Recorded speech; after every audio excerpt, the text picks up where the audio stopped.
channel. If you're new here, my name is Catherine. I'm a year 3 teacher in Bedfordshire, and today's video is all about how I've prepared to get my books into my classroom. So today I'm talking about things like where I got my books from, how I'm organising them, how the kids access them, and how I'm trying to promote reading in my class this year. So if you're interested in that, stick around. So like I said, this video is all about how I've tried to prepare my classroom for all the books that I have. I started collecting books when I was training, so just over the years I've bought books, and I now have like over 100, so it's been difficult to try and find where to put those books. In my last school, I had a class library in the classroom, I had a bookshelf in the classroom and just kept all the books there. So I've been trying to find out kind of how to put the books in my classroom this year without necessarily having a classroom library. So here's how I've done it. Okay, so let's start with where I got my books. So I got my books from a range of different places. For really cheap books, I would get them from charity shops. My local library does sales, there's a marketplace where I live, and Poundland and the Works also really good as well. Poundland because they have £1 books, but they've got like social and emotional books, they had a load of Horrid Henrys, and the Works tend to have lots of really good sales. At the minute they have got a 10 for £10 sale, so £1 a book, but they also have a 3 for £5 sale every so often that I take advantage of when I can. I also use the online website Books to Doors for books because they sell books in complete collections. So rather than just go and find one Harry Potter's in the shop or just come across one book that I might find, I can buy a whole series. That's because I wanted the kids to have a series to grow and love, rather than my experience in school of finding a book that I really enjoyed and then never seeing it again because part of a series and someone else had the other one and then it's just gone. So again, that's my own kind of personal philosophy with reading. It is a bit more expensive on Books to Doors, although you get the whole series at a discounted price. It is still around like £17.99 as opposed to £1 books. So that's up to you how you want to spend your money, if you want to do that or not, but that's just what I did because I wanted the whole series. Okay, so that's where I got my books from. So how I organise them. Obviously, since I have a lot of books and they are typically all in school, I need to make sure that I know which books are my books and which books are school books. I did this in 2 ways. So the easiest way is to just write your name in. That is a simple way. It can be repetitive, especially if you're doing them all at once. So a stamp is another way. My mum gifted me a stamp when I first qualified as a teacher. It has my name on it and a please return to thing on it. So a lot of my books were stamped as that. But recently I've been thinking about a way to kind of mark the books as my own and prepare them to go home as well. So what I've been using is library cards that I got off Amazon. These cards come with like a sticky pocket and then a card that goes in the pocket. So I just stick the pocket to the front of cover, the bottom left corner usually, or the middle, and then I write the title of the book and the author of the book on the inside. Then the card has spaces for the name of the person borrowing the book and the date that it's due back, which I tend to change for the date that it was taken out. That made knowing which books are mine easier because only my books have that little pocket on them, but also when it came to taking books to go home, it made that easier as well because I will get onto it later, but it just simplified things like a lot. As well as organising books, I put them in book bins, I had book baskets, I just put them on the bookshelf. I had a lot of different ways to organise them in the classroom, make things look neat. But in terms of different ways to organise books, I tried authors, I tried genres. The simplest way that I found is simply to organise books by colour. So I had all the red books together, all the yellow books together, all the orange books together, and that was something that was told to me by my NQT mentor. She advised that children aren't necessarily going to be able to see, okay, that's that author, especially in the lower years, but they will know that a book is red or a book is green, so they'll know where to put it back. And again, didn't make things a lot easier, like I had a rainbow bookshelf and it was pleasing.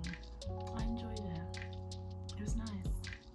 This year I'm taking a step back and I'm organising books by genre again.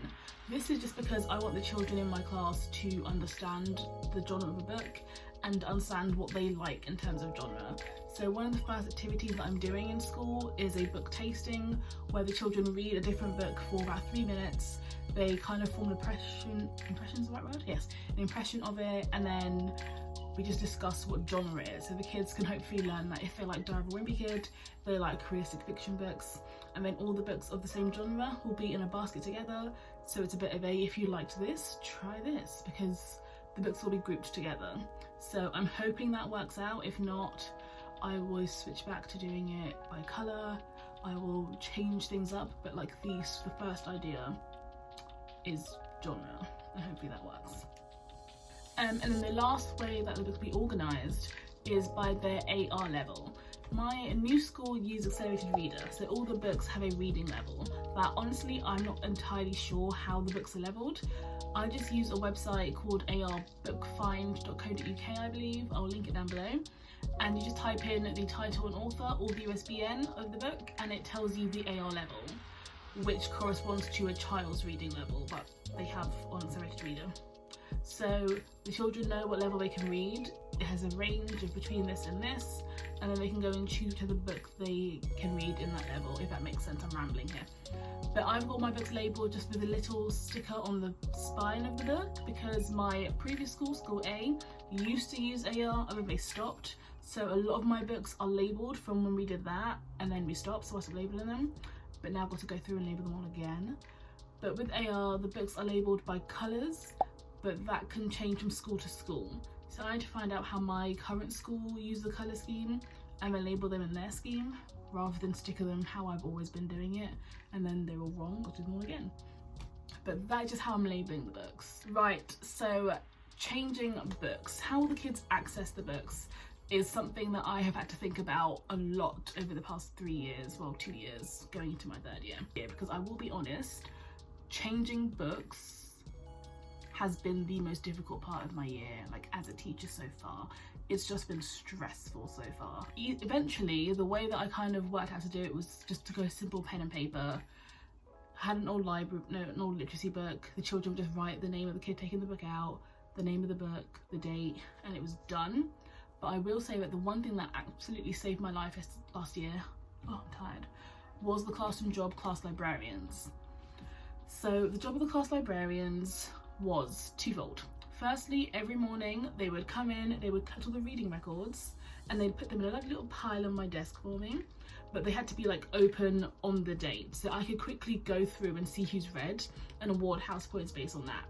The children then had the job of highlighting the comments, so if it was on the right date, they'd highlight, say that I've seen it, and then that child who had the reading record can take a new book out. So when it came to signing out books, they had like a little table they sat at, they had a little caddy full of green highlighters for signing off, green pens, a little stamp that we used, and those library cards that were in the book.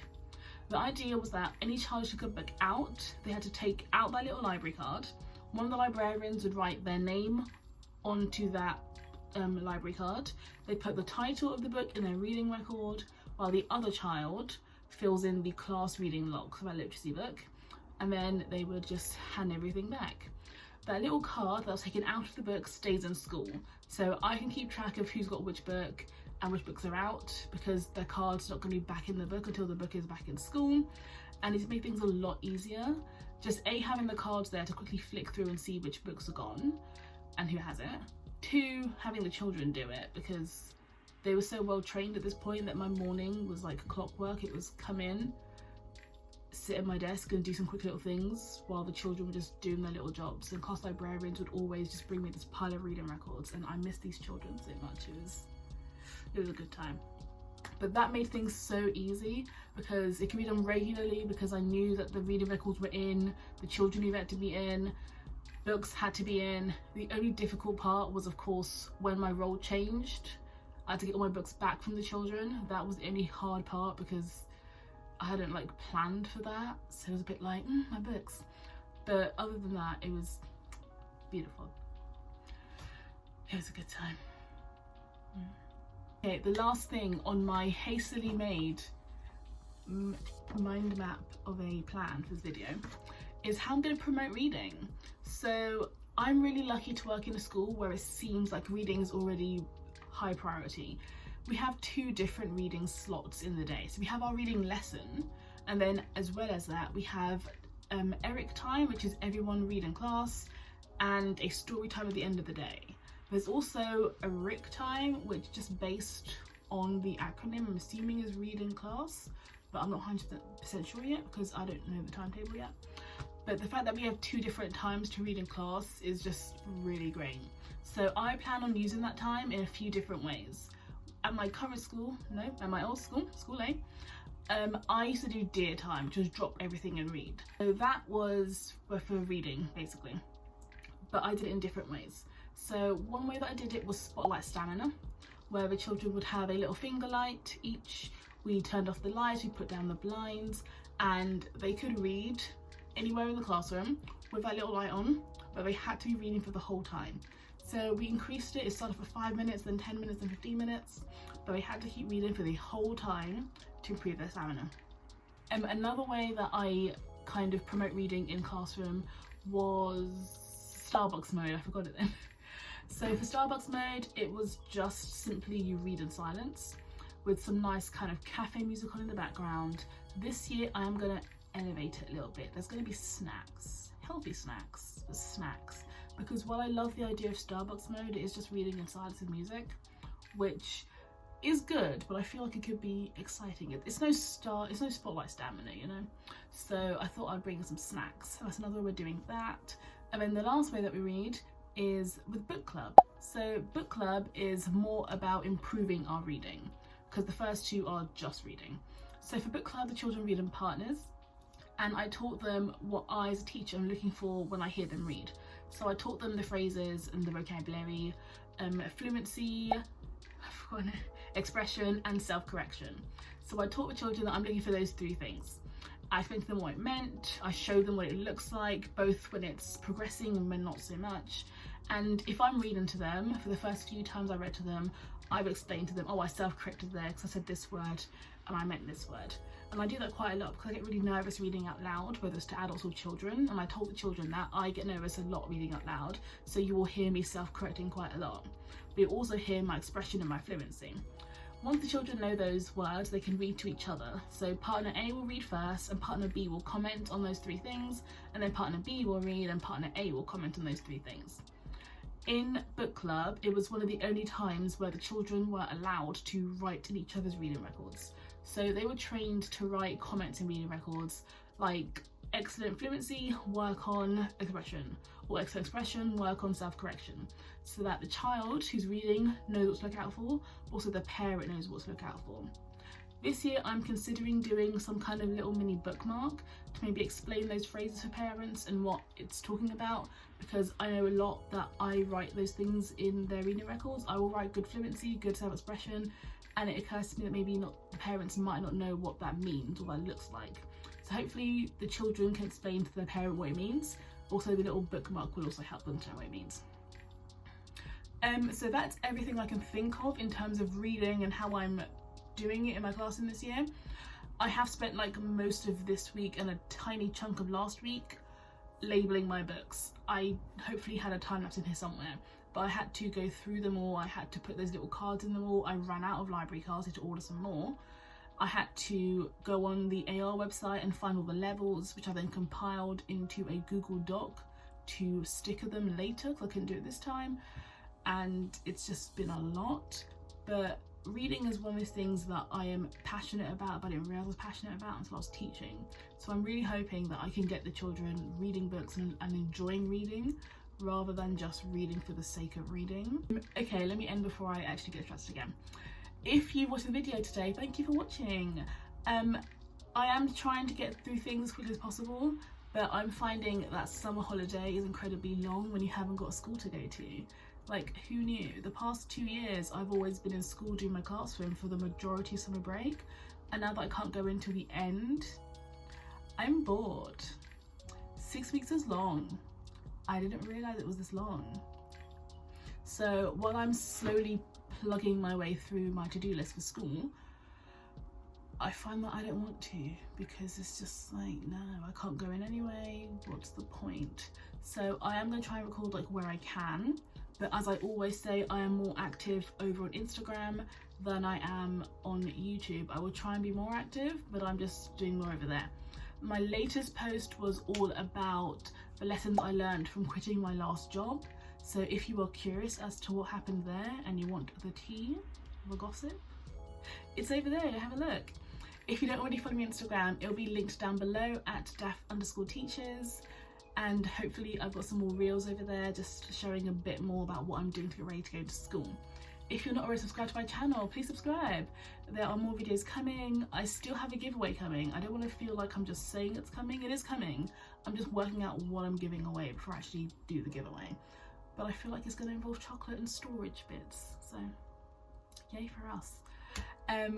But don't forget to put the notification bell on so you're notified every time I get a video. And thank you to everyone who is already subscribed, following me, and has a bell on. Thank you for support, and I will see you guys in the next video. Thanks for watching.